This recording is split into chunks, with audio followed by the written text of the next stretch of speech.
Hey, what's going on guys? It's Tom Mason here, back with another video. And today I want to talk to you about what's one of the most important things I think every wildlife photographer should do each year to help them improve their photography. And that's all about making some plans. So firstly, sorry for the lack of uploads over the last couple of months. I've been super busy with moving a house, workshops, and also planning and setting out the projects that I'm going to be working on over the next couple of years. But today I wanted to take a chance to get out and scout some locations. I'm back in Hertfordshire at the moment, and down the road from where I'm staying there's a farm that I've been given permission to go out and shoot some pictures on. So I want to find some places for camera traps and all sorts of different stuff. So I thought I'd do that today whilst I'm talking to you. But today is all about the idea of planning to improve your photographic development. So let's get into it and talk about that.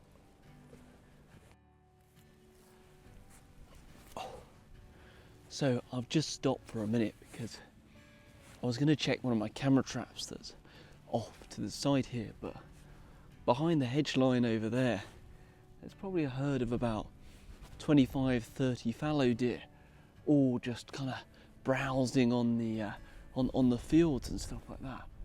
Now the problem is where I am right now, the wind is right behind me, as you can probably hear and see from all the moving vegetation.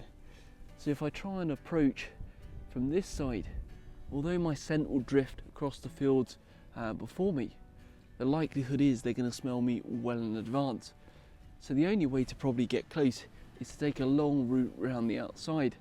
Now I can see across the field right now that there's a good group of about 15 more coming across the fields from in front of me.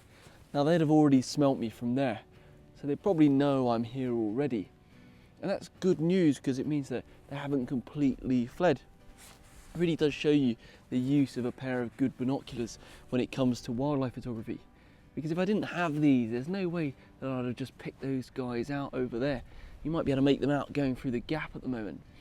And this just gives me such a heads up when you're out shooting wildlife pictures. Because if you can't see what's up in front of you, the ability to plan and get close is just basically impossible. But this is a really good sign for me, because in the next couple of days there's a couple of locations on this kind of ditch line here where I know the deer cross. And I'm hoping to put in a camera trap to catch that. But as I've got my 70-200 with me on the D850, what I might try and do is creep down this way, move across a little bit and see if I can get a few pictures this afternoon. I know the conditions are pretty dire, it's well dark, and today was really just about scouting, but when there's wildlife in front of you, you've got to give it a go. I'm just making my way along the track round towards where the deer are. I've got a hedge line up to the left hand side of me, and that's between me and the deer. That's really quite good. I'm now lower than the deer with the wind kind of across me, meaning that hopefully they shouldn't be detecting my scent as much anymore. Of course they will be, but there are so many signs around here that the deer are here all the time. See this big kind of thoroughfare that passes through, goes through the river and across to the other field. That's really nice for camera traps that I want to set up over the next couple of weeks and hopefully get some deer crossings.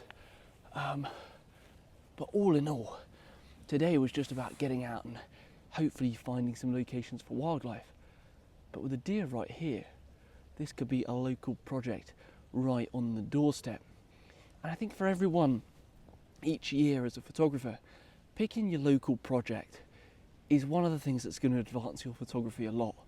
If you can get out consistently to the same place to photograph the same subject in different light, different conditions, at all different times of year, you learn so much, not only about the subject, but also about how to make those different and interesting images. If you only go to places once every so often, the likelihood is you'll take the same boring shots that everybody else does. You'll get the long lens out and you'll get that close in shot, then you'll go for the headshot, the ones with the wings stretched or something like that. And it means that you don't really showcase what you as a photographer want to do.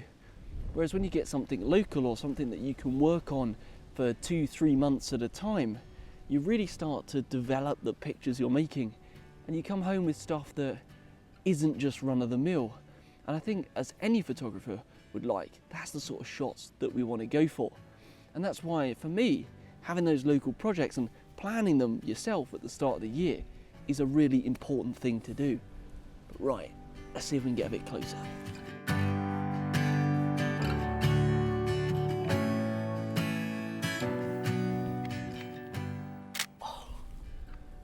Right, well, I'm in the field with the deer and they're right off the other side.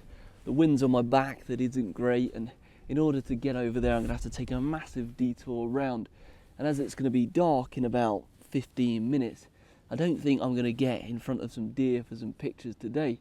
But that doesn't bother me, because what I've found out from being out this afternoon is there's a good number of crossing locations really close to where I'm staying for some different camera trap opportunities.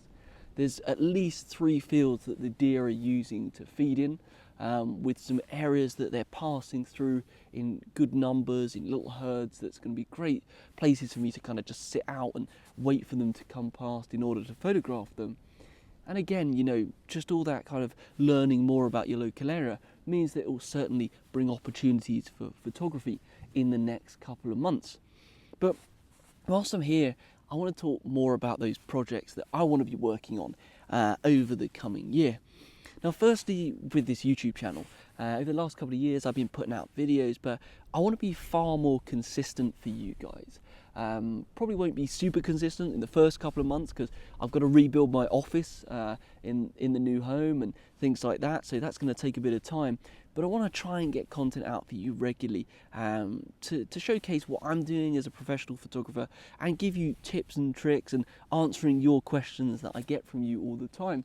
If you've got any subjects you want me to kind of talk about, drop them in the comments below, or just hit me up on Twitter or Instagram. It's @TomMasonPhoto. I'll put it at the bottom here somewhere. And, you know, I'm more than happy to shoot videos for you guys as well. But for me personally as a photographer, there's kind of 3 main things I want to do this year. Firstly is to work on my camera trapping. I really enjoy creating camera trap images. They're difficult, they're complex, they take a boatload of time, and it makes me want to pull my hair out most of the time. But when you eventually get that shot, it is something truly special.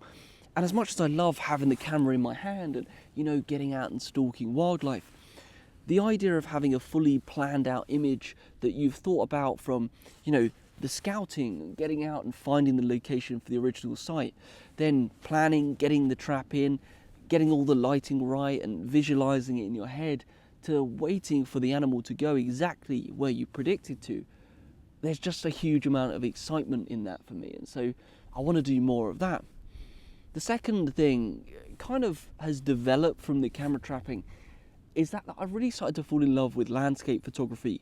When I first started in photography, I was always about getting close with wildlife, just getting wildlife in the image, and as time's developed, I've gone on to really enjoying putting animals in their environment. And with that, I just fell in love with just environments as a general too. So I want to spend more time in 2020 getting out and photographing some of the landscapes of the UK, finding some really nice places to kind of build my portfolio of landscape work, but not do it as standard landscapey way. Try and use what I know and love from being a wildlife photographer and do landscapes in my way that should be quite fun. And of course, a lot of that will involve putting animals in the environment. That is always great fun to do. So I'm looking forward to more of that. Hopefully some camping trips up to the top of mountains and having beautiful dawns washing over some massive vistas will be really cool. So that's something I really want to do. And thirdly, the other thing that I want to do is largely spend most of my time in the UK.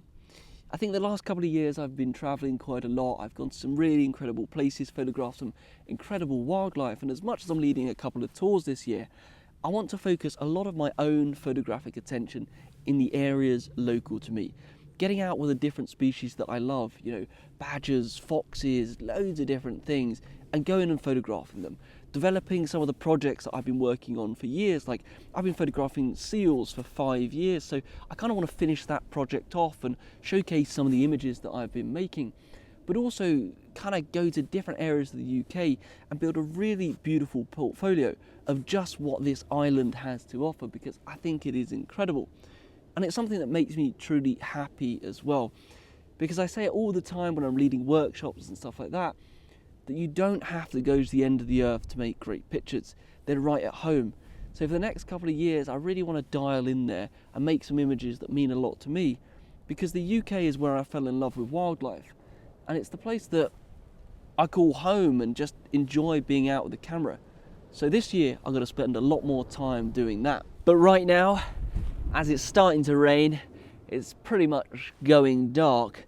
I'm going to start heading home. I've got to bypass my camera trap, just check that everything's still working. And as this weather isn't great, I think it's time for a cup of tea. I've left the deer, they're all in the woods now, cleverly, as it's raining. And I'm heading back towards home. I've actually just seen a barn owl take off from the corner. I know it's there because I've seen it on a good couple of nights. But I just thought I'd wrap this up by saying that if there's one thing that I really think you should do in January, is get your head around a project and a plan for the coming year. Think about the photographs you want to make, the different animals you want to work with, and also the images that you'd like to go after. Get them written down in a notebook, start planning how you're going to go after them, and it will really help you improve your photography going forward. You know, if you have that plan that you're going to get in and do a couple of landscapes each week, you're going to sit down and improve your editing skills on Lightroom, and you really focus, what you'll find is that your images will just improve so quickly. Rather than just going out every so often and taking pictures, you'll find that that plan and the idea of knowing exactly what you need to focus on next will really help develop you as a photographer. And hopefully you found that interesting. You know, I'm going to be back soon with a camera trap update video. I'll take you behind the scenes of how I'm going to build a camera trap in the river here to get the deer crossing over between fields. And of course there's going to be a boatload more content this year. So if you're not already subscribed, please join the channel. There's going to be a load of wildlife photography content for you guys. Like and subscribe for future stuff. And as always, if you have any questions whatsoever, be it about wildlife photography, gear, equipment, anything you need to know, drop it in the comments and I'll be happy to get back to you.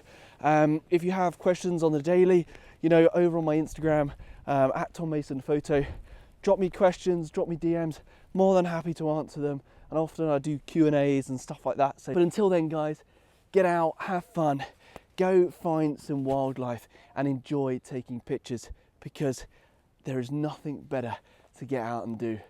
Anyway, guys, see you soon and catch you in the next one.